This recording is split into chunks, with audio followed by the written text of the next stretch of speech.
Bueno, hermanos, muy buenas noches a todos.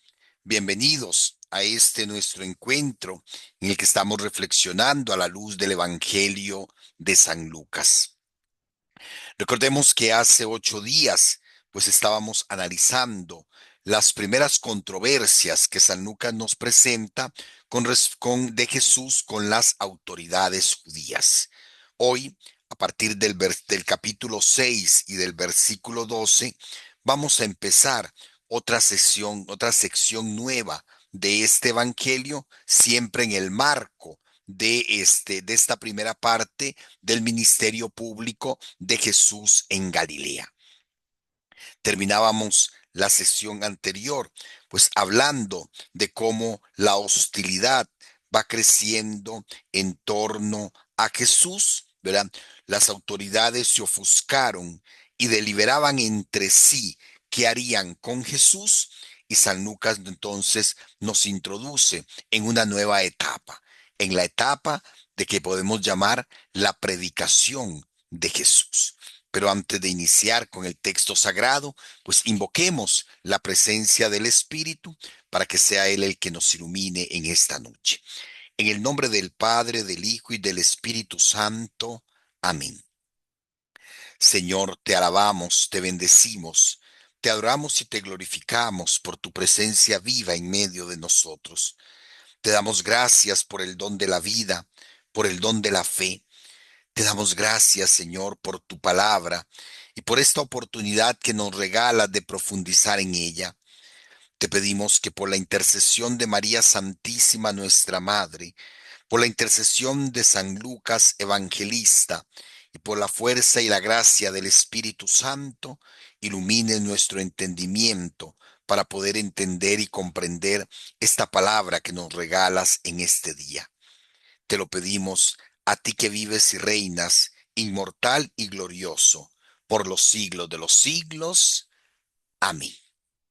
Bueno, recordemos entonces que la semana pasada veíamos las controversias, la semana pasada y un poquito la antepasada, las controversias que giran en torno a las autoridades judías que San Lucas hace presente acercándose a Jesús, la comida con los pecadores, donde se le critica que Jesús y sus discípulos comen con pecadores, la discusión sobre el ayuno, que lo por qué los discípulos de Jesús no ayunan, y Jesús les recuerda que mientras el novio está con ellos, no hace falta que ayunen. Después, las discusiones en torno al sábado, cuando se presenta primero las espigas que arrancan los discípulos, y después cuando Jesús cura al hombre de la mano paralizada en la sinagoga, y entonces le preguntan que por qué por qué hace lo que está prohibido en sábado, y Jesús muestra precisamente su posición. Y terminábamos entonces con esa indicación que decía San Lucas de que este, las autoridades se ofuscan y quieren y se preguntan qué van a hacer con Jesús.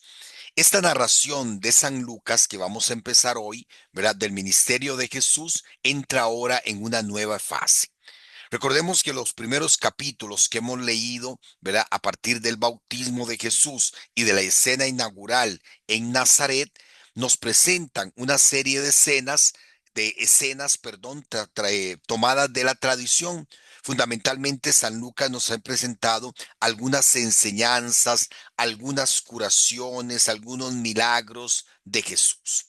Ahora, después de las controversias en las que Jesús deshace las críticas de las autoridades judías, de los fariseos y los doctores de la ley, y contra las críticas que lanzan contra su persona, sino también contra la actuación de los discípulos, terminábamos esta primera sesión.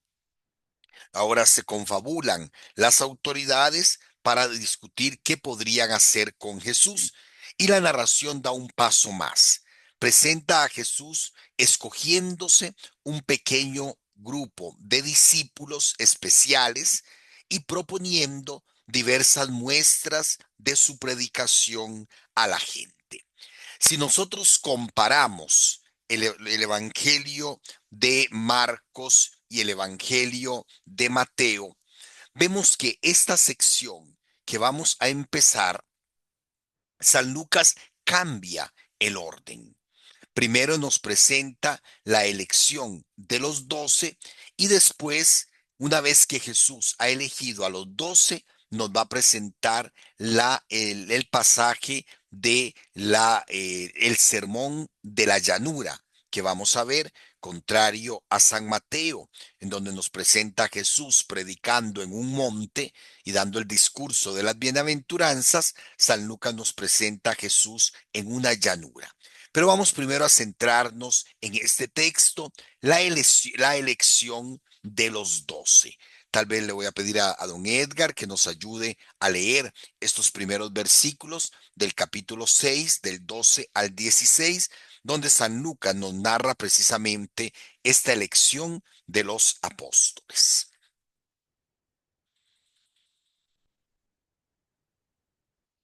¿Nos ayudan a leer, por favor? Cuando sucedió que por aquellos días se fue él al monte a orar, y se pasó la noche en la oración de Dios. Cuando se hizo de día, llamó a sus discípulos y eligió 12 de entre ellos, a los que llamó también apóstoles: a Simón, a quien llamó Pedro, y a su hermano Andrés, a Santiago y Juan, a Felipe y Bartolomé, a Mateo y Tomás, a Santiago de Alfeo y Simón, llamados Celotes, a Judas de Santiago y a Judas Iscariote, que llegó a ser un traidor. Muy bien. Lo primero que notamos a ver es la anotación cronológica. Un versículo que de una forma muy indeterminada, porque no nos dice exactamente cuándo, sucedió por aquellos días. Después de las controversias de Jesús con las autoridades judías, sucede por aquellos días. Es una transición, un versículo que nos sirve de transición entre las controversias y la nueva temática, y la nueva temática. Y se insiste, se fue al monte, ¿verdad? Recordemos que la montaña era el lugar privilegiado de la presencia de Dios, de la cercanía al Dios que se revela. En el Antiguo Testamento, el monte ocupa un lugar fundamental en la historia de la salvación. San Lucas hace referencia de que Jesús va al monte y dice a orar toda la noche. Según la teología de San Lucas, ante un acto de trascendental importancia, siempre se subraya: Jesús ha invocado la bendición de Dios sobre este acto que va a realizar. Siempre que San Lucas nos presenta un acontecimiento fundamental, nos presenta a Jesús en oración.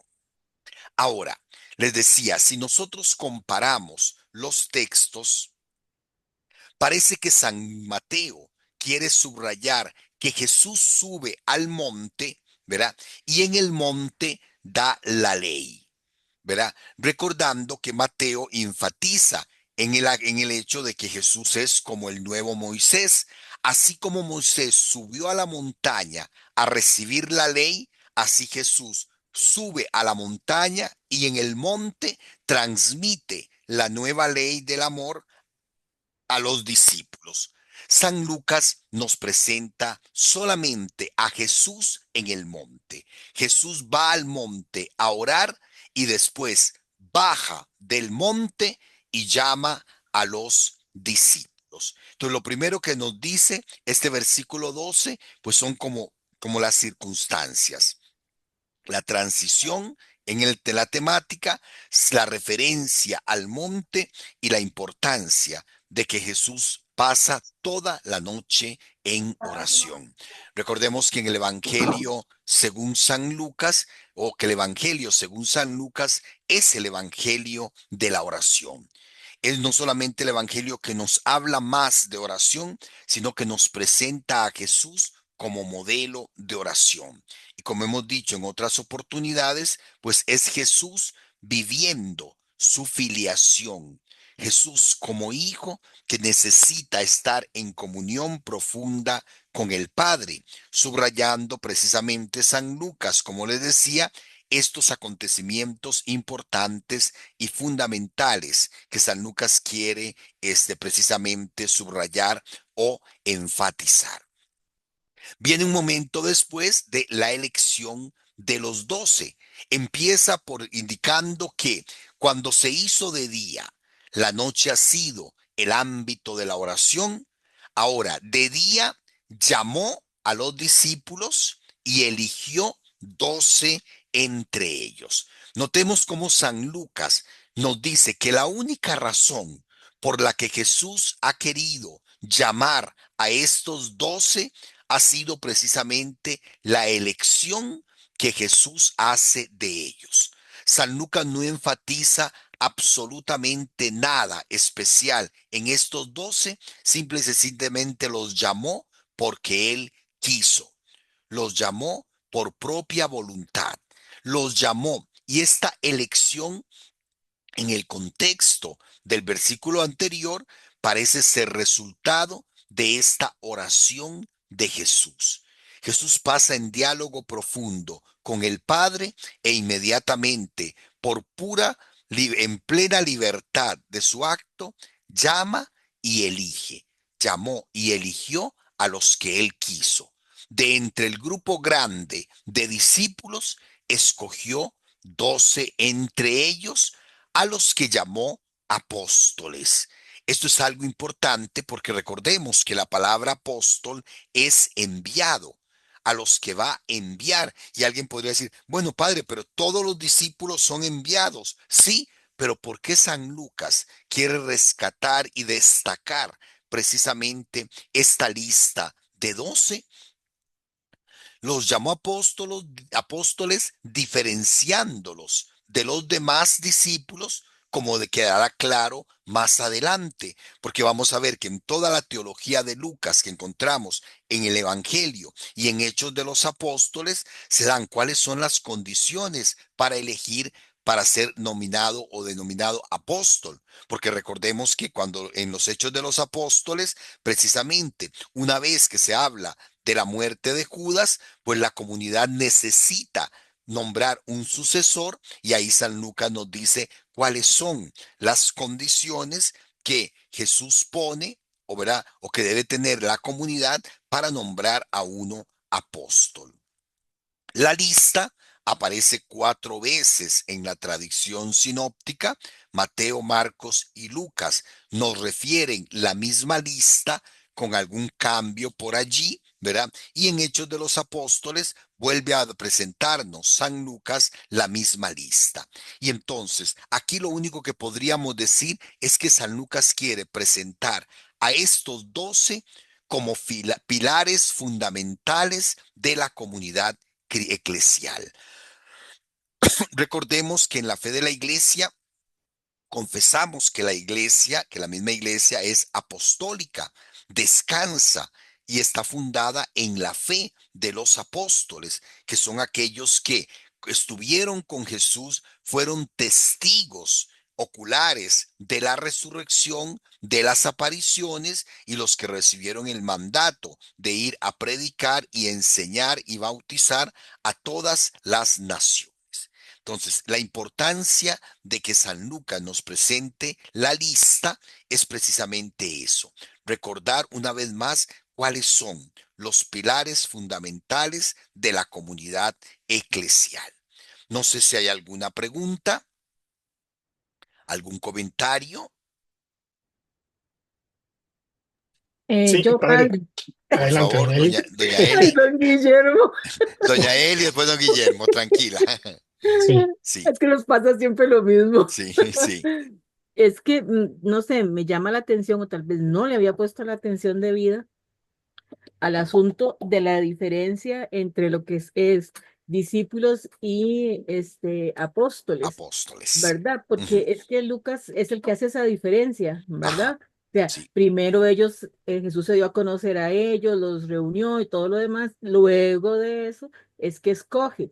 escoge. Entonces, siempre va a haber una diferencia entre discípulos y apóstoles, aún digamos, trayéndolo ahora a la iglesia de hoy. Sí, porque sobre todo, precisamente, San Lucas es el que nos presenta, ¿verdad? La cuestión jerárquica, esos pilares fundamentales que ocupan un papel fundamental en la vida de la comunidad cristiana, ¿verdad? Que son Entonces, los eso es decir, apóstoles. ¿cómo se llama? La parte jerárquica de la iglesia, Ujú. el papa, los apóstoles, los sacerdotes, diáconos, etcétera, y los discípulos somos nosotros. Ok, ahora, en término general, doña Eli, todos estamos llamados a ser discípulos, porque recordemos que el hecho de ser apóstoles no fue Jesús escogió los apóstoles dentro de los discípulos, ¿verdad? Ajá. Entonces, nos llama a todos a ser discípulos, porque la palabra discípulo significa el que sigue a Jesús. Y yo no puedo ser, ¿verdad? O una persona no puede ser apóstol si primero no es discípulo. Y primero no ha seguido a Jesús. Todos somos discípulos. Ahora, dentro de los discípulos, San Lucas nos presenta esta elección particular y esta distinción que Jesús hace de estos 12. ¿Verdad? No solamente, aunque la palabra apóstol significa enviado, no solamente a ellos envía, Jesús envía a los discípulos y los evangelios nos hablan del envío de los 72. Jesús envía a todos los discípulos, pero los apóstoles ya desde el comienzo de la comunidad cristiana tienen este papel fundamental y eso es lo que San Lucas quiere darnos a entender precisamente al hacer esta distinción. ¿Ok? Los llamó apóstoles, ¿verdad? Los llamó Ujú. apóstoles. Ok. Sigue don Guillermo y Gracias, después, Padre. después don Talí. Padre, estos dos, esta lista de 12 apóstoles, bueno, que después ingresa Matías y después ingresa Pablo, que son Ok. apóstoles, ¿verdad? Estos nombres son exclusivos o estos títulos, por decirlo así, son exclusivos porque yo he escuchado de otras denominaciones religiosas que el apóstol este y el apóstol Sí. el Ok. otro y todo Ahora. esto. Ajá. Ok, ahora, tenemos que entenderlo así. Por ejemplo, vean que es tan importante esta constitución de 12 por la representatividad, por lo que el número significa, ¿verdad? 12 comunidad, 12 tribus de Israel, el antiguo pueblo de Israel, representado en 12 tribus, los 12 hijos de Jacob, ¿verdad? Ahora, Jesús elige a estos 12. ¿Verdad? Después, cuando usted habla de Matías, ¿por qué eligen a Matías? Precisamente porque los apóstoles quieren mantener vivo el número 12. Y ya Sí. Judas no está, ha sido el traidor, y vean que en la lista se subraya Judas que llegó a ser el traidor, ¿verdad? Porque duele en el alma profundamente que uno de ellos haya traicionado al Señor, pero sin embargo se le sustituye. Y ahí es donde San Lucas nos dice cuáles son las condiciones para ser apóstol. ¿Ok? Ujú. La Sí. experiencia de Pablo es diferente, ¿verdad? Porque aunque Pablo no conoció a Jesús, ¿verdad? El encuentro con el Señor resucitado hace que él se considere a sí mismo y que sea reconocido también por los demás como apóstol. Ok, ahora veamos que aquí nos enfrentamos a un problema muy serio, porque a pesar de que se habla de los 12, al final San Lucas se va a centrar prácticamente en dos, en Ujú. Pedro y Pablo. Pedro y Pablo. De Pedro y Pablo. ¿Qué pasó con los otros? Los evangelios sinópticos no nos dicen, ¿verdad? No nos dicen, nada más fueron a predicar. La tradición, ¿verdad? Pues nos habla también de los lugares a donde los otros apóstoles fueron, de sus martirios y eso. Pero en la Sagrada Escritura como tal, solo se nos habla de Pedro y Pablo. ¿Ok? Listo. Ok. Ahora sigue Don Talí. Sí, a ver, es muy claro que Lucas estaba tratando en su proceso eh, narrativo, irnos ubicando en el concepto de iglesia y Ujú. de la estructura jerárquica, ¿verdad? Me interesa un poquito también esta parte histórica, que yo sé que el libro de la Biblia no es histórico. Sin embargo, es muy interesante porque al escucharlo a usted decir que los sinópticos también refuerzan nombres que aparentemente no deberían de ser hebreos, y me corrige si me estoy equivocando, este, pues están ahí. Aunque yo creo, y ya me Y lo contestaste, que los nombres no son importantes, porque al sí, final pero, habló solo de dos, ¿verdad? pero vieras que Talí, estos 12 nombres, todos son hebreos. ¿Verdad? Ok, Todos los nombres son judíos, ¿verdad? Simón, ¿verdad? Andrés, inclusive, yo no quise entrar en los detalles, pero, por ejemplo, Fitzmayer, que es el profesor que sigo, ¿verdad? Un biblista, un jesuita católico gringo, ¿verdad? Muy famoso todavía hoy, no sé si yo creo que ya falleció, pero él empieza a analizar uno a uno los nombres, ¿verdad? Ahí, y responde, por ejemplo, a esas inquietudes, ¿verdad? A esas inquietudes. Pero casi que todos los nombres son de origen judío. ¿Ok? Bueno, perfecto. ok. Ahora, notemos entonces que después nos presenta, una vez que Jesús elige a los 12, bajando con ellos se detuvo en un paraje llano. Había una gran multitud de discípulos suyos y una gran muchedumbre del pueblo, de toda Judea, de Jerusalén, de la región costera de Tiro y Sidón, que habían venido para oírle y ser curados de sus enfermedades. Y los que eran molestados por espíritus inmundos quedaban curados. Toda la gente procuraba tocarle porque salía de él una fuerza que sanaba a todos. Veamos que nuevamente nos encontramos con un recurso literario ya conocido por nosotros, un pequeño sumario de la actividad de Jesús, en donde en términos generales San Lucas nos vuelve a recordar elementos importantes, la presencia de muchos discípulos suyos, ¿verdad? Vea que dice, bajó con ellos, se detuvo en un paraje llano, o sea que no fueron todos los discípulos los que estaban en el monte con él cuando Jesús eligió a los 12, habían quedado muchos discípulos aquí abajo, ¿verdad? Pero sobre todo quiere enfatizar la muchedumbre del pueblo, un amplio auditorio de todas las regiones de Israel, Judea, Jerusalén, pero también de territorios paganos, la región costera de Tiro y de Sidón. ¿Verdad? Vean cómo San Lucas va metiendo ese elemento universal de la salvación que trae Jesucristo, el Señor, en esos pequeños detalles.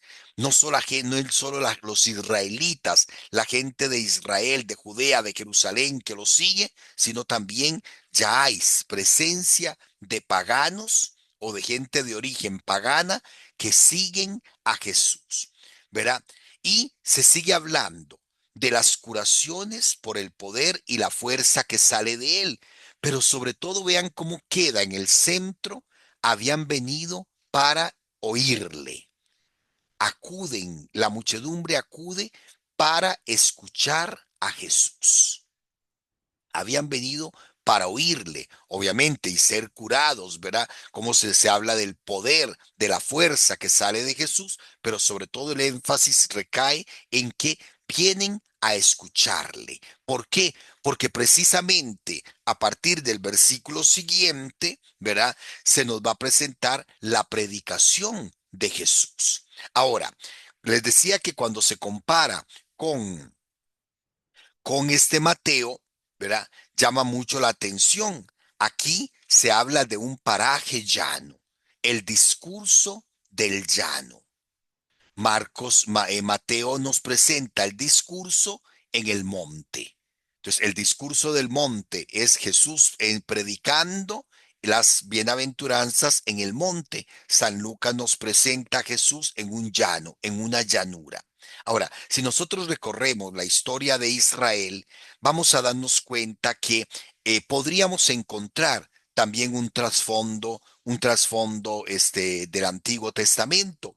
Cuando el pueblo de Israel está a punto de entrar a la tierra prometida, Moisés sube al monte Nebo, desde donde Dios le enseña la tierra prometida, desde donde él se le anuncia que él no va a entrar, que va a morir, y el Deuteronomio nos habla de que Jesús baja a las llanuras de Moab, ¿verdad? A la llanura, y ahí vuelve a dar enseñanza al pueblo.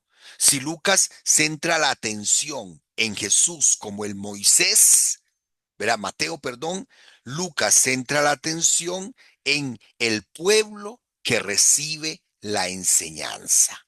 La importancia del pueblo en San Lucas. Una gran muchedumbre del pueblo, ¿verdad? Que viene a escuchar a Jesús. Ahora, aquí tenemos que hacer un paréntesis, ¿verdad? Talí, digamos, Dios quería una iglesia, ¿verdad? ¿Era necesario? Sí. La tradición sinóptica lo defiende por todo lado, ¿verdad? Al elegir a los 12 y al constituir los fundamentos de la comunidad, se nota precisamente que Jesús quiere una comunidad eclesial, ¿verdad? Que Jesús quiere una comunidad eclesial. Y eso va a quedar muy marcado, ¿verdad? Inclusive, recordemos que estamos en un tercer estadio de la tradición, ya la comunidad está viviendo y San Lucas nos reporta en el Evangelio precisamente esto, ¿verdad? Como la necesidad de la comunidad, ¿verdad? Y sobre todo en San Pablo, que es teología, ¿verdad? En Hechos de los Apóstoles, que es teología de Lucas, queda también muy claro esta idea, ¿ok? Ahora, les decía que tenemos que recordar algo de los primeros días de la introducción. Lucas está siguiendo el Evangelio de Marcos. El Evangelio de Marcos tiene una estructura: bautismo, tentación, ministerio de Galilea, que es lo que estamos siguiendo, la subida a Jerusalén, que será el próximo curso en Lucas, el ministerio en Jerusalén y pasión, muerte y resurrección. ¿Qué hace San Lucas? Recordemos que San Lucas, ¿verdad? Toma el mismo esquema de Marcos, pero introduce, ¿verdad? Un prólogo que fue la infancia de Jesús, el prólogo y la infancia, y agrega además el tema de las apariciones del resucitado, que Marcos no presenta. Pero también recordemos que San Lucas agrega lo que llama el primer inciso, el primer agregado, el agregado menor, que vamos a encontrar precisamente en estos versículos que vamos a estudiar. Estos versículos que vamos a estudiar forman parte de este inciso menor. Es un material que no se encuentra en San Marcos y que San Lucas introduce el inciso menor aquí en el viaje, en la enseñanza en Galilea, y el inciso mayor en la subida a Jerusalén. Pero lo recuerdo porque vean que estamos en el versículo 19, el último versículo que acabo de leer.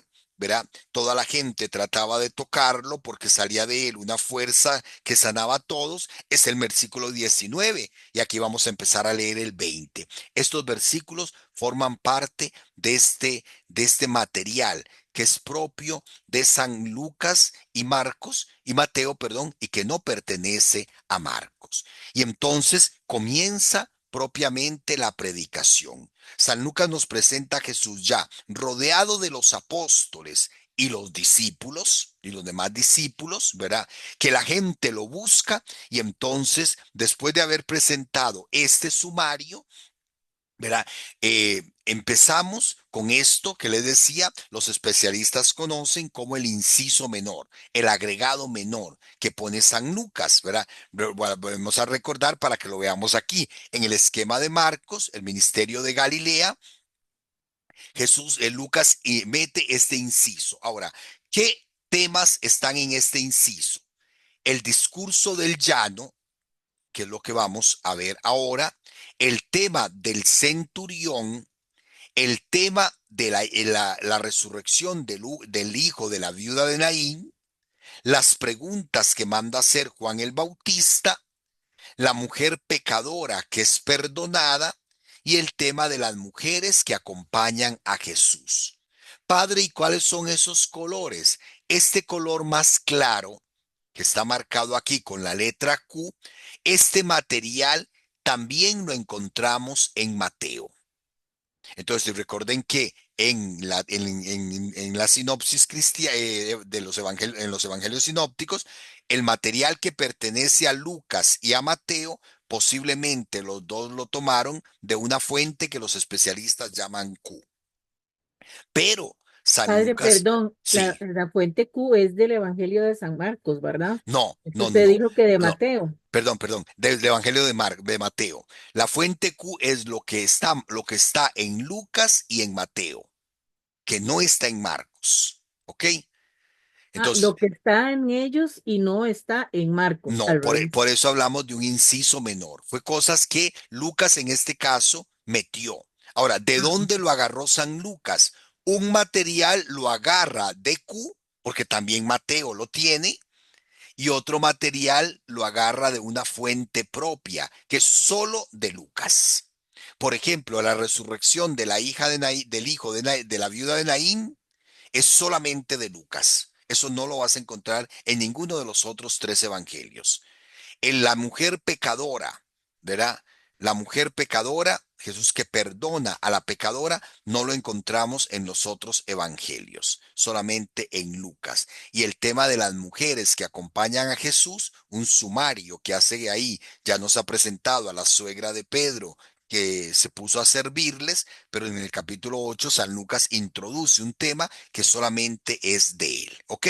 Esto para recordarnos y sobre todo para que tengamos en cuenta que esto que vamos a empezar a leer, el discurso del llano, ya no lo encontramos en Marcos. Padre, Marcos, perdón, perdón, perdón. ¿Y la letra L qué significaba? lo propio de Lucas. Lo Vámonos propio para de Lucas, atrás, sí. lo propio de Sí, Lucas. ¿Ves? eso. La Q, Ujú, lo que es común a Lucas y Mateo. sí, La Q, que es común a Lucas y Mateo, pero no está en Marcos. correcto, Y la L, lo que es propio de Lucas. ¿Verdad? correcto. Los Y especialistas, cuando definimos propio es que ni siquiera en los sinópticos y en ningún otro lado aparece. Es no, algo que por ejemplo, siempre. definitivamente Sí, perdón, Talí, digamos, esto se aplica a la tradición, lo que llamamos la tradición sinóptica, Mateo, Marcos y Lucas, ¿verdad? Ahora, hay elementos propios de Lucas que parece o que se parecen mucho a algunos temas que toca San Juan. Sí. Entonces nos indica que, bueno, ahí por otro lado, pero el Evangelio de Juan va por otro camino. Por eso no se incluye dentro de lo que se llama tradición sinóptica. Sinóptica es Mateo, Marcos y Lucas, ¿verdad? Que tienen en común precisamente que se basan en Marcos, ¿ok? Vamos a ver entonces este discurso del llano. Ahora, notemos que nos encontramos ante lo que algunos llaman el discurso inaugural. Porque hermanos, si nosotros analizamos con atención, es la primera vez que aparece Jesús predicando ante la multitud. Hizo ¿verdad? ¿En qué hizo en la sinagoga de Nazaret? En la sinagoga de Nazaret, Jesús lo que hizo fue, ¿verdad? Decir, hoy se cumple esta palabra que acaban de escuchar. Y después el asunto de las amenazas, digámoslo así, o las palabras que Jesús pronuncia, ¿verdad? Para dejar entrever que va a ser aceptado y va a ser rechazado. ¿Verdad? Hoy me dirán, médico, cúrate a ti mismo, a los milagros que hiciste en Cafarnaún y la enseña y eso, ¿verdad? Pero propiamente hablando no es un discurso, es como una aclaración que Jesús hace, un énfasis que pone en la sinagoga. Después vienen los milagros, vienen los acontecimientos portentosos y entonces ahora aparece ya Jesús hablando. Se trata del primer discurso dirigido a los discípulos y atención, que resume las instrucciones que Jesús da a los personajes que van a ser testigos de su ministerio en Galilea, a esa multitud de los apóstoles y los discípulos que lo van siguiendo, y los que lo buscan para oírlo. Ahora podemos analizar este discurso del llano en varias subsecciones. Las bienaventuranzas y los ayes, que son 6 versículos. El tema del amor incluso a los enemigos, ¿verdad? El no juzgar a los demás y la importancia de las buenas obras, ¿verdad? Un ciego no sigue a otro ciego, no guía a otro ciego, ¿verdad? La necesidad de poner en práctica, bueno, la importancia de las buenas obras, ¿verdad? Un árbol bueno da frutos buenos, un árbol malo da frutos malos, y por último, la necesidad de poner en práctica, cuando se hablan de una pequeña parábola de un hombre que construye sobre una roca firme. Y yo sé que ustedes ya están pensando en que son precisamente los evangelios que hemos venido escuchando los últimos 22 días. Hace 22 días, ¿verdad? Hace 22 días, ¿verdad? Las bienaventuranzas y los ayes. Hace 15 días, el amor a los enemigos, ¿verdad? Y el no juzgar. Y el domingo pasado, estos versículos de las buenas obras. Recuerden que ya este domingo interrumpimos la lectura que traemos de Lucas, ¿verdad? Y porque nos vamos entonces a los temas propios de la pasión, de Cuaresma, que son tomados del Evangelio de Lucas este año, pero que no continuamos con el orden que veníamos trayendo, porque hasta hoy, desde que terminó la Navidad hasta hoy, prácticamente hemos venido leyendo casi que de manera continua los pasajes más importantes de San Lucas, ¿ok? Entonces, ahora vamos entonces al tema de las bienaventuranzas. ¿Alguno que nos ayude, por favor, a leerlo? Te lo leo, Padre. Por favor. Y él, alzando los ojos hacia sus discípulos, decía: Bienaventurados los pobres, porque vuestro es el reino de Dios. Bienaventurados los que tenéis hambre ahora, porque seréis saciados. Bienaventurados los que lloráis ahora, porque reiréis. Bienaventurados seréis cuando los hombres os odien, cuando os expulsen, os injurien y proscriban vuestro nombre como malo, por causa del Hijo del Hombre. Alegraos ese día y saltad de gozo, que vuestra recompensa será grande en el cielo, pues de ese modo trataban sus padres a los profetas. Pero ay de vosotros los ricos, porque habéis recibido vuestro consuelo. Ay de vosotros los que ahora estáis hartos, porque tendréis hambre. Ay de los que reís ahora, porque tendréis aflicción y llanto. Ay, cuando todos los hombres hablen bien de vosotros, pues de ese modo trataban sus padres a los falsos profetas. Muy bien. Bueno, recordemos que es un texto, según los especialistas, tomado de la fuente Q. Aparece también en el Evangelio de Marcos, pero a pesar de que están tomados de una misma fuente, son presentados de manera muy distinta. Empezando con que Lucas nos presenta 4 bienaventuranzas, mientras que San Mateo nos presenta 8 y una más. Casi podríamos decir que 9. Si nosotros comparamos, hiciéramos un pequeño curso, una charla sobre las bienaventuranzas en los sinópticos, nos vamos a dar cuenta que no es la única diferencia, ¿verdad? No es la única diferencia. San Mateo de alguna manera espiritualiza las bienaventuranzas. Bienaventurados los perseguidos, los pobres en el espíritu, porque de ellos es el reino de los cielos, ¿verdad? San Lucas no. San Lucas lo presenta de una manera muy concreta y una manera muy sencilla. Nos refiere al inicio del discurso 4 bienaventuranzas y lo que llamamos los 4 ayes o malaventuranzas. Como nosotros no usamos mucho la palabra malaventuranza, ¿verdad? Que es la contraria a bienaventuranza, se habla de ayes porque precisamente comienzan con esta interjección, ¿verdad? Ay, que en español significa lamentación, ¿verdad? Es el ay del dolor. Ay, me duele mucho, ¿verdad? Aquí tenemos que hacer recuerden que no es lo mismo AHI, ¿verdad? Que es ahí, AHY, que es del verbo haber. Hay muchas cosas que explicar. Y el hay sin H y con Y, y normalmente acompañado de signos de interrogación, que es precisamente la interjección, ¿verdad? Que significa una lamentación. Ay, qué dolor más grande. Ay, qué tristeza de que se fue, ¿verdad? Entonces, ay de vosotros, como una lamentación, contrario al bienaventurados, ¿verdad? Ahora, notemos que se dirige hacia todos los discípulos. Jesús alza su mirada hacia los discípulos en general, apóstoles y el resto de los discípulos. Y ahora, podríamos decir a nivel muy general que la intención es configurar la conducta y el comportamiento de los discípulos, de acuerdo a la misma misión que Jesús ha anunciado a sí mismo en el pasaje de la escena inaugural. Jesús ha dicho que ha venido a proclamar el reino, a dar libertad a los cautivos, ¿verdad? A dar alegría a los tristes, en fin, todo lo que Jesús dice en el discurso inaugural en Nazaret, ahora lo aplica directamente a los discípulos. Nos llama la atención que en todas se insiste en ahora. Bienaventurados los que tienen hambre ahora. Bienaventurados, ¿verdad? Los que lloran ahora.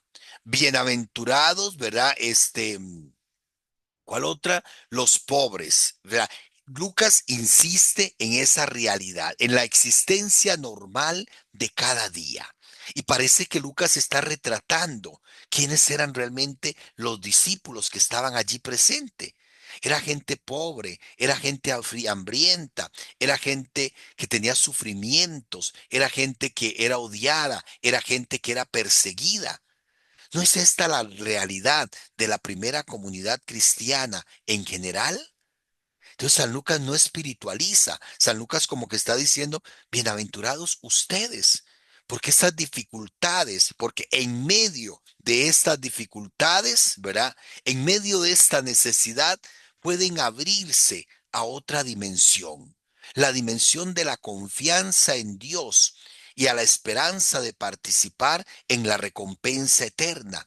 Jesús no está diciendo que tenemos que ser pobres, que tenemos que pasar hambre, que tenemos que llorar. No, Jesús no nos está diciendo eso. Jesús nos está diciendo que somos bienaventurados cuando en medio y a pesar de la necesidad ponemos nuestra confianza en Dios. Esperamos tener un día la recompensa que Dios ha prometido a sus discípulos. Y eso es, hermanos, la esperanza. Esperar lo que Dios nos ha prometido, ¿verdad? Tener esa certeza de que se va a realizar aquello que Jesús nos ha enseñado. Es lo que el Papa Francisco ha insistido muchísimo en estos días de antes y en estos momentos del sínodo, ¿verdad? Peregrinos de la esperanza. Somos aquellos que caminamos sabiendo que a pesar de las dificultades, ¿verdad? Dios nos ha ofrecido una nueva posibilidad, que es la vida eterna. Entonces vean que San Lucas nos presenta como lo normal, como la vida cotidiana del discipulado. Y esto nos hace preguntarnos entonces, ¿en dónde está la felicidad? San Lucas no espiritualiza. San Lucas no habla de los pobres en el espíritu, habla de los pobres, punto. ¿Verdad? De los pobres, punto, que lo contradice, que lo contrapone a los ricos que ya tienen todo. El pobre, en medio de su pobreza, puede descubrir que la felicidad no está en Dios. El rico, en su riqueza, ya está saciado, cree que lo tiene todo, ¿verdad? Ya está harto de todo, ¿verdad? Porque han recibido ya el consuelo. El pobre sabe que puede abrir su corazón a esperar la recompensa en Dios. ¿En dónde está la felicidad? Es la gran pregunta que nos lanza este tema de las bienaventuranzas, que podríamos analizar una por una y pasar horas de horas en uno de los mensajes más lindos que nos regala el Evangelio. Pero podremos resumirlo así. Es una invitación antes de empezar con los mandamientos y las indicaciones concretas, es una constatación de quiénes son los discípulos, de quiénes somos los discípulos, de quiénes estamos llamados a ser nosotros como discípulos, aquellos que en medio de la dificultad, en medio de la necesidad, somos capaces de poner nuestra esperanza en Dios. Preguntas, comentarios. Padre, a mí me gustaría recalcar la posible respuesta a la pregunta que usted plantea en el 23, creo, si los ojos no me fallan. Ujú, Alegraos ese día, alegraos ese día, es sí. temporal, Ujú, en el momento en que sufro, en el momento que soy pobre, en el momento, ujú, ya que salte de gozo en ese momento, sí. cuando usted está en esa situación, cuando usted está en esa realidad. ¿Por qué? Porque vuestra recompensa será en el cielo. Es como traer al cielo a la tierra en medio de Sí. nuestra realidad. Y sobre todo, sí, Talí, pero viendo la gran paradoja, porque ¿a quién le gusta sufrir? ¿A quién le gusta tener hambre? ¿A quién le gusta ser perseguido? No, pero es en medio de esas situaciones que se hacen presentes en la vida de nosotros, saber dónde está puesta la felicidad. Hay gente que cree que va a ser feliz pegándose la lotería, porque su confianza está puesta en lo material. El dinero ayuda, pero tampoco te es una garantía de la felicidad verdadera, porque si no, entonces no habrían ricos pobres, no habrían ricos desesperados, no habrían ricos y famosos suicidándose o hundidos, ¿verdad? O buscando escapes a sus problemas en drogas y en tantas cosas como la vida tristemente nos enseña. Doña Ceci.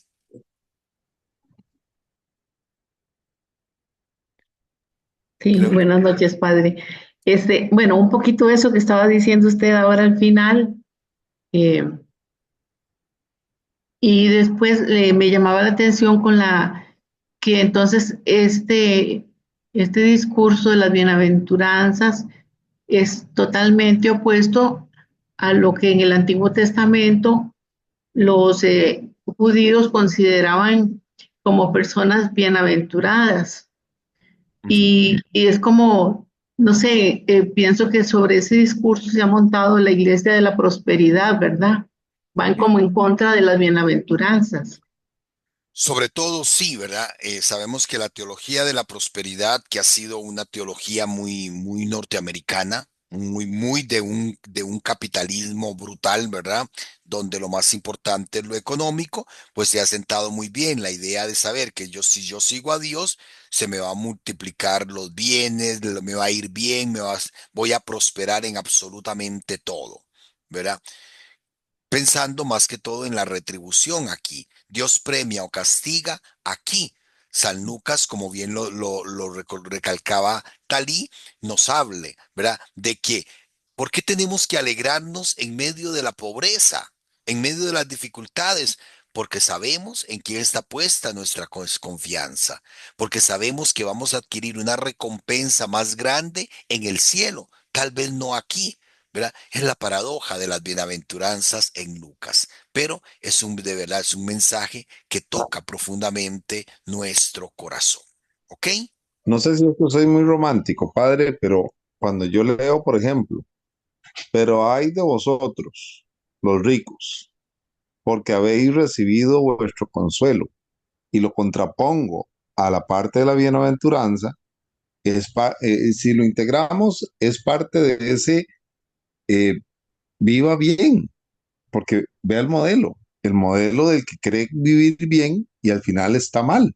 Ajá, Eh, sí, hay una sí, paradoja, sin sí. lugar a dudas. Y sobre A ver, todo es en eso, porque es puntual. en qué está puesta tu Dice, confianza. sea pobre ahora, sea pobre, sea libre, pobre ahora, porque es una situación temporal. Es una situación en la que su proceso de vida va a ir eh, viviendo en el bien, sin caer en ese error, ¿verdad? De que porque Claro. soy hijo de Dios, Dios me da el carro último modelo, porque yo lo proclamo, lo ordeno y Dios haga lo que yo le digo, porque usted me tiene que La, obedecer. la prosperidad. Ok. Bueno, pero sí, Padre, sí, por favor. yo lo veo en el sentido de que no importa lo que estemos pasando en este mundo, bueno o malo, si sufrimos, si lloramos, si reímos, eso no importa nada, eso es totalmente pasajero. O sea, lo que nos tiene que importar verdaderamente es lo que vamos a vivir después, Ok, la y sobre todo esperanza vea que que, viene, la ve que, por esperanza ejemplo, que viene de vivir de como Él nos tiene prometido. claro, claro que sí, y vea que queda muy, muy, muy, muy explicado precisamente por qué los ricos, ¿dónde está el hay en los ricos? Hay de ustedes los ricos. ¿Está en que hay de ustedes que tienen mucho dinero? No, es que ya ellos recibieron el consuelo, creen que su consuelo es el dinero, y nosotros sabemos que no. ¿Verdad? Ok, ok. Ahora, vean que el texto sigue, porque entonces, una vez que se nos presenta, ¿verdad? Inmediatamente se nos presenta este como ambiente de las aventuranzas, los encontramos de frente a lo que podríamos considerar cuatro de los mandamientos de Jesús. Cuando nuestra confianza está puesta en Dios, ese es como el humus, el material base y fundamental. Ahora Jesús nos ordena. ¿Y alguno que lo lea, por favor? Pero yo os digo a los que me escucháis, amad a vuestros enemigos, haced el bien en los que os odien, bendecid a los que os maldigan, rogad a los que os difamen. Al que te hiera en una mejilla, preséntale también la otra. Y al que te quite el manto, no le niegues la túnica. A todo el que te pida, da. Y al que tome lo tuyo, no se lo reclames. Y yo, y lo que querías que os hagan los hombres, hacedlo vosotros igualmente. Si amáis a los que os aman, ¿qué mérito tienes? Pues también los pecadores aman a los que les aman. Si hacéis bien a los que lo hacen a vosotros, ¿qué mérito tienes? También los pecadores hacen al otro tanto. Si prestáis a aquellos que de quienes esperáis recibir, ¿qué mérito tienes? También los pecadores prestan a los pecadores para recibir lo correspondiente. Más bien amad a vuestros enemigos, haced el bien y prestad sin esperar nada a cambio. Y vuestra recompensa será grande y seréis hijos del Altísimo, porque Él es bueno con los ingratos y los perversos. Sed compasivos como vuestro Padre es compasivo. Ok. Ese texto es como el corazón de la predicación de Jesús y nos habla precisamente del distintivo que tiene que caracterizar la vida de los discípulos. Les digo, en este pequeño texto encontramos cuatro mandamientos. Amar con un amor que llegue incluso a los enemigos, ¿verdad? Hacer el bien incluso a los que nos hacen el mal para detener la ley del talión, el ojo por ojo, el diente por diente, hacer el bien, bendecir a pesar de las maldiciones que podamos recibir y orar. Orar por los que nos persiguen. Vean que son cuatro verbos fundamentales en la vida de un discípulo, en la vida de todo, diría yo, de todo discípulo. No puede haber un verdadero discipulado si no hay un amor al estilo de Jesús, que abarque incluso a los enemigos. No puede haber discipulado si continuamos haciendo progresar la ola de violencia, haciéndole a los demás lo que ellos nos hacen. No, al contrario, hay que hacer el bien, hay que bendecir y hay que orar. Esta es la esencia o la característica fundamental del discípulo. Jesús exige una benevolencia activa, desinteresada y extraordinaria con respecto a las personas que se presentan precisamente como antagonistas, como contrarias. Y es lo que nos decía la cuarta bienaventuranza, ¿verdad? Cuando los persigan, cuando los calumnien, cuando los maldigan, ¿verdad? Bienaventurados, pero cambien ustedes la dirección. No paguen con la misma moneda, sino que incluso sean capaces de seguir este ejemplo que nos regala el mismo Dios, porque vean que el versículo 36 es, sean compasivos como vuestro Padre es compasivo. Porque yo tengo que amar a los enemigos, porque yo tengo que hacer el bien, porque yo tengo que bendecir, porque yo tengo que orar, Padre, porque yo tengo que aguantar. No, no se trata de aguantar, se trata de que seas hijo de Dios. Vean lo último, sean compasivos como su Padre es compasivo. Es imitar el ejemplo de nuestro Padre. Si yo soy capaz de amar a los enemigos, de hacer el bien, de bendecir y de orar, es porque estoy siendo realmente verdadero hijo de Dios. Y hermanos, no es fácil, porque si hay algo que va en contra de nuestra debilidad humana, es precisamente esto. Nosotros estamos tentados a pagar con la misma moneda. Al que nos patea, pues si podemos patearle el rabo, también lo hacemos. Porque es lo que la naturaleza, la debilidad humana nos empuja a hacer, al deseo de venganza, al deseo sí, de la venganza, ¿verdad? Y no, Jesús nos está pidiendo romper esas cadenas, precisamente porque somos hijos de Dios, porque somos hijos de Dios. Son evangelios que yo pensaba, hay tanto que decir, pero mejor dejemos que sea la palabra. Dejemos que sea la palabra. Podríamos pasar aquí la noche hablando no, escuchemos a ustedes. Yo les digo a ustedes que me escuchan. Estamos escuchando a Jesús, estamos escuchando a Jesús, porque vean que para el mundo hacer esto, ¿qué significa? Ser tonto. Si a mí me roban y yo más bien le doy más al ladrón, es porque soy bruto. ¿Verdad? Si yo hablo bien de una persona que anda hablando mal de mí, es porque soy tonto, es porque soy menso, es porque soy estúpido para el mundo, pero no para Dios. Pero no para Dios. Para Dios, el hecho de amar, de hacer el bien, de bendecir y de orar es causa de bienaventuranza. Encontraremos la verdadera felicidad cumpliendo estos mandamientos de Jesús, porque encontraremos la verdadera libertad, la libertad de los hijos de Dios. Padre, Sí, por favor. por eso dice ahí en el versículo 35 que Dios es bueno con los ingratos y los Los perversos, versos. porque Sí, Él bendice y bendice ama a todos. a todos. Hace salir el sol, dice el Antiguo Testamento, sobre malos, ¿verdad? Y Sobre llueve buenos sobre ¿verdad? todos. Sobre todos, ¿verdad? Dios bendice a todos, ¿verdad? Entonces, es actuar según el comportamiento de Dios. San Sí. Mateo lo expresa.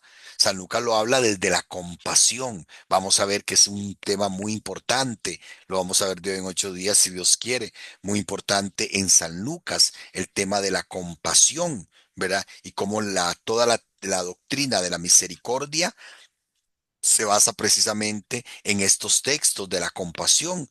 Pero vea que San Marcos habla de la perfección, sean perfectos, como mi Padre Celestial es perfecto. El Antiguo Testamento nos habla de santidad, sean santos, como mi Padre es santo, como yo soy santo, dice Levítico. ¿Verdad? Pero en el fondo es eso, es vivir como hijos de Dios.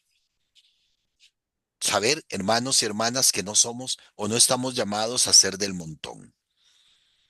Y si hay algo que tiene que caracterizarnos a nosotros los cristianos, es esto. Y que cuesta, cuesta. Nadie nos ha dicho que el evangelio sea fácil, pero es el camino estrecho, ¿verdad? Es el ojo de la aguja que Jesús nos pide, ¿verdad? Para alcanzar la verdadera plenitud, la verdadera bienaventuranza, la verdadera libertad de espíritu, que es precisamente la libertad de los hijos de Dios. El amor desde la perspectiva cristiana. Continúa el mensaje, ¿verdad? Después de hablarnos del amor desde esta perspectiva, ¿verdad? Dando algunas implicaciones de lo que significa amar. Y a este lo llamo, solo Dios es quien juzga. ¿Alguno que lea estos versículos, por favor? Leo. Por favor. No juzguen y no serán juzgados. No condenen y no serán condenados. Perdonen y serán perdonados. Den y se les dará una medida buena, apretada, remecida, rebosante. Pondrán en el alda de sus vestidos, porque con la medida con que midan, se les medirá. Les añadió una parábola. ¿Podrá un ciego guiar a otro ciego? ¿No caerán los dos en el hoyo? No está el discípulo por encima del maestro. Todo el que esté bien formado será como su maestro. ¿Cómo es que miras la brizna que hay en el ojo de tu hermano y no reparas en la viga que hay en tu propio ojo? ¿Cómo puedes decir a tu hermano, hermano, deja que saque la brizna que hay en tu ojo, no viendo tú mismo la viga que hay en el tuyo? Hipócrita, saca primero la viga de tu ojo y entonces podrás ver para sacar. Ok. Fuerte. Bueno, veamos que entonces se nos habla de juzgar. El verbo juzgar no se refiere al ámbito jurídico en el que el juez pronuncia una sentencia, sino que es esa inclinación que experimenta la debilidad humana para criticar y destacar o reencontrar defectos en el prójimo. Esa poca capacidad que tenemos de ver nuestros propios defectos y esa gran agilidad que tenemos para ver los defectos de los demás. Aquí podríamos bien traducir el versículo 37 por no critiquen y no serán criticados. Quien, quien no quiere saber nada de la autocrítica no puede guiar a los demás. No significa que vamos a decir entonces, no aconsejo, no guío, no digo nada. No, ¿verdad? Todos tenemos que revisarnos a nosotros mismos. Y solo en la medida en que yo soy capaz de autocriticarme, de autorrevisarme, podré también ayudar a otros hermanos a seguir adelante en su camino de fe. ¿Verdad? Es un llamado muy profundo a vivir el amor desde esta perspectiva, desde la perspectiva de dejarnos iluminar por la palabra para que la palabra pueda, para que a la luz de la palabra poder ayudar también a los demás, ¿verdad? No juzgar para no ser juzgados, pero sobre todo sabiendo que en definitiva el único que juzga es el Señor. ¿Verdad? Es el Señor. Ahora, viene la importancia de las buenas obras, porque no hay árbol bueno, dice el texto, que dé fruto malo, o a la inversa, no hay árbol malo que dé fruto bueno. Cada árbol se conoce por su fruto. No se recogen higos de los espinos, ni de las zarzas se vendimian uvas. El hombre bueno del buen tesoro del corazón saca lo bueno, y el malo de lo malo saca lo malo, porque de lo que rebosa el corazón habla la boca. Veamos cómo la relación entre este bloque y lo que leíamos anteriormente no resulta difícil, Más o menos se podría decir así, es imposible que una persona corrompida pueda inducir en otros una conducta irreprochable. Hay que empezar por demostrar con las propias obras la bondad interna de cada uno. Pensar en los frutos que estamos dando y los frutos que Dios quiere que damos. Veamos que la comparación, la metáfora, está tomada de las leyes de la naturaleza y resulta entonces muy aplicable a la vida del ámbito, a la conducta normal, al quehacer de cada día, ¿verdad? La imagen del fruto como figura de las propias obras, sabemos que ya aparece en el Antiguo Testamento, sobre todo con los profetas. Dios plantó una viña y esperaba buenas uvas y solo dio agresones, ¿verdad? Solo dio uvas que no sirven para nada. No parece imposible que el significado de estas figuras encierre también una alusión específica a los falsos maestros o a los falsos profetas que habían aparecido en el seno de la comunidad cristiana, porque resulta que habla de zarzas y espinos, que eran dos comparaciones que utilizaban precisamente para hablar de los falsos profetas en Israel. Eran como zarzas y como espinos que no producen fruto bueno. Entonces, está haciendo Lucas una advertencia a su comunidad para que tengan cuidado de los falsos maestros, podría ser. Pero sobre todo, que siguen resonando en nosotros estas palabras de Jesús: a ustedes que me escuchan, les digo.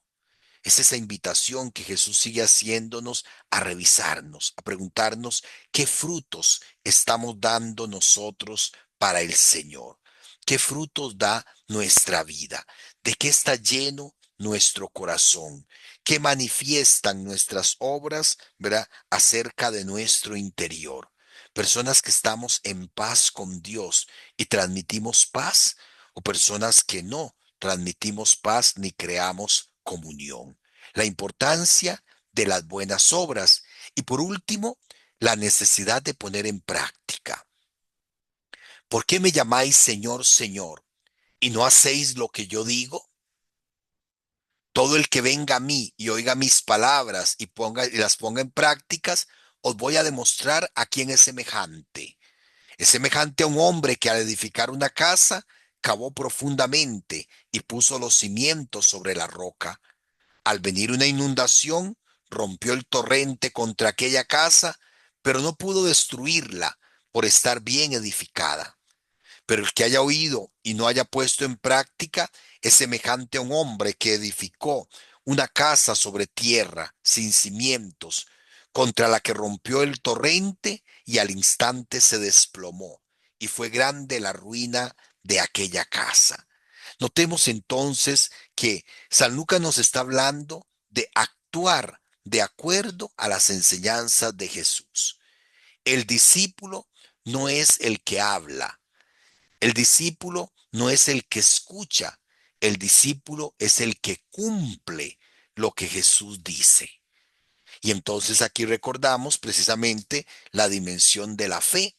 La fe es ante todo obediencia. No por decir Señor, Señor, ya yo voy a sentirme seguro. Es hago lo que el Señor me dice, soy obediente a la voluntad de Dios, cumplo los mandamientos. Jesús rechaza la actitud del discípulo que se contenta con un reconocimiento meramente exterior de la relación que le une a su maestro. Yo puedo decir que soy discípulo, puedo incluso hasta caminar detrás de Jesús, pero ¿hago lo que Jesús me pide? Es la gran pregunta. Los indicios de que esta relación es verdaderamente auténtica consiste en el seguimiento práctico de las instrucciones. Yo soy católico, yo soy cristiano, pero yo no cumplo. No, perdón, usted será otra cosa, no se llame cristiano. Eso no es ser cristiano. Vea que se habla del discipulado y la fe en cuanto a esta dimensión de obediencia. ¿Por qué me llamáis Señor, Señor, y no hacéis lo que yo les digo? Y vienen entonces las comparaciones, ¿verdad? El discípulo, ¿verdad? ¿Quién es el discípulo? El que viene, el que escucha y el que pone en práctica. Todo el que venga a mí, oiga mis palabras y las ponga en práctica. Vean que se trata de una única condición en tres momentos: venir a Jesús, creer en Jesús, escuchar a Jesús y poner en práctica lo que Jesús nos pide. Las parábolas se refieren precisamente a los cimientos. ¿Por qué todos entendemos muy fácilmente estas parábolas?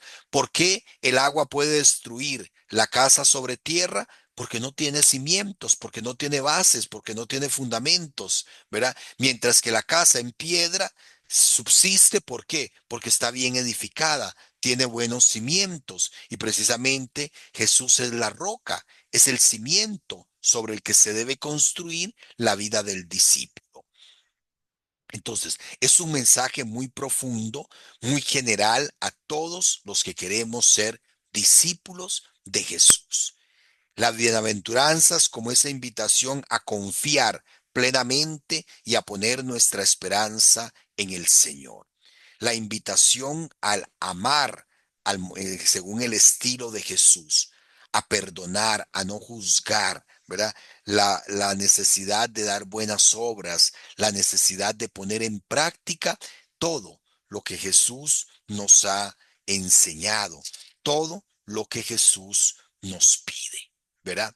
Ahora, continúa el texto presentándonos, después de la llanura, después de este discurso de la llanura, una serie de pasajes que hablan de actitudes en contra, ¿verdad? De actitudes de los que escuchan a Jesús, ¿verdad? Que eso es lo que entonces empezaríamos a ver cuando se habla de la curación del siervo de un centurión romano, cuando se nos habla de la resurrección de la viuda de Naín, de las preguntas del Bautista, ¿verdad? Y de la pecadora perdonada. ¿Cómo reacciona la gente ante el actuar de Jesús? Yo creo que hoy, hermanos, estamos en el corazón. El domingo yo lo decía en la misa, para mí este es el corazón de la enseñanza de Jesús en Galilea. ¿Quién es verdaderamente el discípulo? ¿Verdad? ¿Cuáles son esas condiciones? ¿Cuál es esa nueva ley que Jesús viene a imponer? ¿Verdad? Que viene a más que imponer, a proponernos para los que queremos realmente seguirlo a Él.